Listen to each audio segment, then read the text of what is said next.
Hello everybody, Mr. Rubo here. Today we are going to talk about topic 1.11, equivalent representations of polynomial and rational functions. It's really just about manipulating the equations to come up with the key information. So again, we're going to talk about rational functions here. We have a rational function because it's got a polynomial on top, polynomial in the denominator, and key things. When the denominator polynomial is equal to 0, then we have vertical asymptotes or possibly a whole if it's the same factor in the numerator. So what we're going to do first is we're going to write an equation for k of x in factored form. So we need to factor the numerator and the denominator. So use whatever factoring method you need. Do this yourself. I'm just going to go ahead and write the numerator's factors. It's x minus 4 and x plus 3. And then the denominator, you can pull out an x. Don't forget about that because it has a GCF of x. And then once you do that, the quadratic that is left over factors to x plus 5 and x minus 4. Okay, so right there we are in factored form. Okay, but you want to always pay attention and see do we have any common factors, and we do. So we're going to cancel that out. Now, for the sake of this video, I'm not going to make a mark to show that I'm canceling, but I'm just going to write what I would get. So x plus 3 over x plus 5. That's my reduced one, which is the one I'm going to use the most. Really, the original one, I'm just going to use that x minus 4 to tell me the x coordinate of the whole. So kind of going off that for part B, find any zeros. Zeros come from the reduced numerator. Okay, so you set them equal to 0, solve it. So I get a nice x plus 3 equal to 0, subtract. So you get x equals negative 3. And that's the only one because there's only one factor in there. You wouldn't put the 4 in because the 4 is where our whole is going to be. And that actually perfect segue to part C. Find any values of x where k of x has a whole. Whole, remember, is whatever factor gets canceled out. So in this case, x minus 4, set it equal to 0, solve it, and you get x equals 4. Vertical asymptotes, well, those come from our denominator of our reduced one. Again, that x minus 4 I don't really care about anymore. Now that I've gotten the x coordinate of the whole. So I have two factors. I have an x and an x plus 5.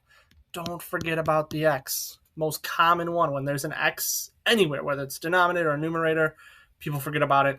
It still tells us x equals 0 is part of our answer. And then x equals negative 5. Again, taking x plus 5, setting it equal to 0 and solve. Okay, find any horizontal. Thinking back to way back when, remember we're looking at the degree in the numerator, degree in the denominator. If the degree in the denominator dominates, if it's more, then we get y equals 0 as our horizontal. Okay, so it's a degree 1 over degree 2, or even if you looked at the unsimplified one, degree 2 over degree 3, right? You could see that clearly from there and there. The denominator is bigger, which means you get a horizontal at y equals 0. And then the last thing is our domain. Our domain does, so this is, give me a second. This is the one thing, I keep moving the picture in the back. Sorry about that. The domain is where you want the full function, not the reduced one, because the reduced it. So the full functions domain, we take the denominator, set each factor equal to 0. So x, and well, I guess I can do that. So x cannot equal 0, x cannot equal negative 5, and x cannot equal 4. Usually we like to write those in numeric order, so the negative 5 should have went first, then the 0, but that's fine. Or if you wanted to do it in interval notation, we would say from negative infinity to negative 5. And it's all of this will be parentheses because they're all either vertical asymptotes or wholes. then from from -5 to 0, then from 0 to 4, and then finally from 4, oh no, 4 to infinity. Okay, so interval notations here is kind of annoying because you do have to have all those separate sections, which a vertical asymptote and a hole break up those sections. Okay, all right, so now this last part, we use our graphing calculator, but before we even do that, because we have all this information already, I'm going to use that. So just because I can see it, my horizontal is at y equals 0. So I'm going to put a dashed line there.